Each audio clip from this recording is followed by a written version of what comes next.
কোথায় কি ঘটছে, কেন ঘটছে, ঘটনার আড়ালে সত্যের খোঁজে চলে আমাদের তথ্য প্রমাণ বিশ্লেষণ। Welcome to Ittefaq insight.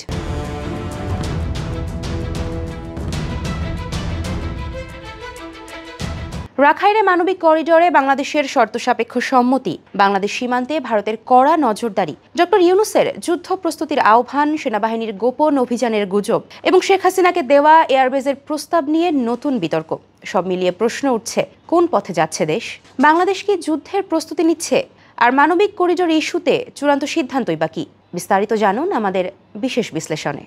গৃহযুদ্ধের মধ্যে থাকা মিয়ানমারের রাখাইনে ত্রাণ সহায়তা পৌঁছানোর জন্য শর্ত সাপেক্ষে মানবিক করিডোর দেওয়ার বিষয়ে সরকার নীতিগতভাবে সম্মত হয়েছে বলে পররাষ্ট্র উপদেষ্টা যে মন্তব্য করেছেন, সেটি নিয়ে বিএনপি, জামায়াত, এনসিপি সহ বিভিন্ন রাজনৈতিক দল এবং বিশ্লেষকরা উদ্বেগ প্রকাশ করেছেন। তারা বলছেন, রাখাইনে মানবিক সহায়তা পাঠানোর মাধ্যমে বাংলাদেশের নিরাপত্তা পরিস্থিতি ক্ষতিগ্রস্ত হতে পারে। মানবিক করিডোর ইস্যুতে যখন দেশ জুড়ে তুমুল সমালোচনা চলছে, তখন হঠাৎ করেই সাবেক প্রধানমন্ত্রী শেখ হাসিনার পুরনো একটি ভিডিও অনেকেই নতুন করে সোশ্যাল মিডিয়ায় আবারও রিপোস্ট করছেন।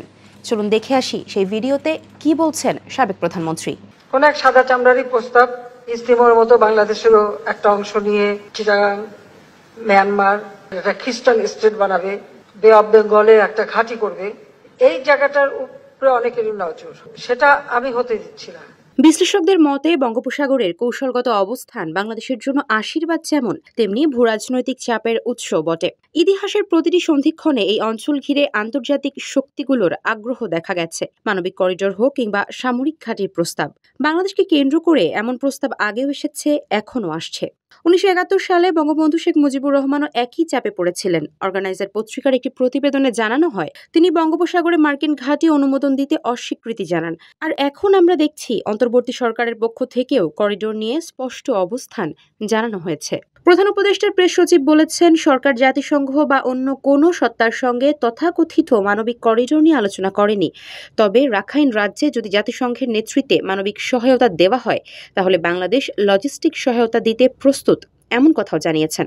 এ তো গেল মিয়ানমারের সঙ্গে করিডোর প্রসঙ্গ। অন্যদিকে আমরা জানি, আমাদের প্রতিবেশী দেশ ভারত এবং পাকিস্তানের মধ্যে এখনই যুদ্ধ বেঁধে যাচ্ছে, এমন একটা অবস্থা চলছে। এর মধ্যে প্রধান উপদেষ্টা ডক্টর ইউনূস বলছেন, হুমকির মধ্যে থেকে যুদ্ধের প্রস্তুতি না নেওয়া আত্মঘাতী হবে।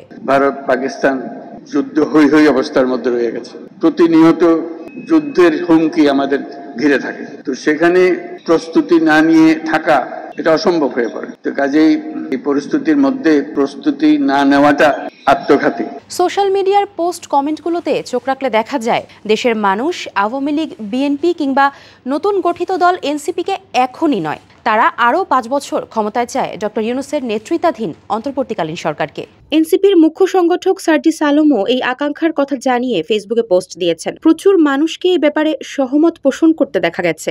আর একটি ভিডিও আমরা সোশ্যাল মিডিয়ায় ছড়িয়ে পড়তে দেখেছি। ঈদের নামাজ শেষে ডক্টর ইউনূস যখন মানুষজনের সঙ্গে ঈদের শুভেচ্ছা জানাতে হাত বাড়িয়ে দেন, তখন সবাই স্যার 5 বছর, স্যার 5 বছর বলে চিৎকার করতে থাকেন।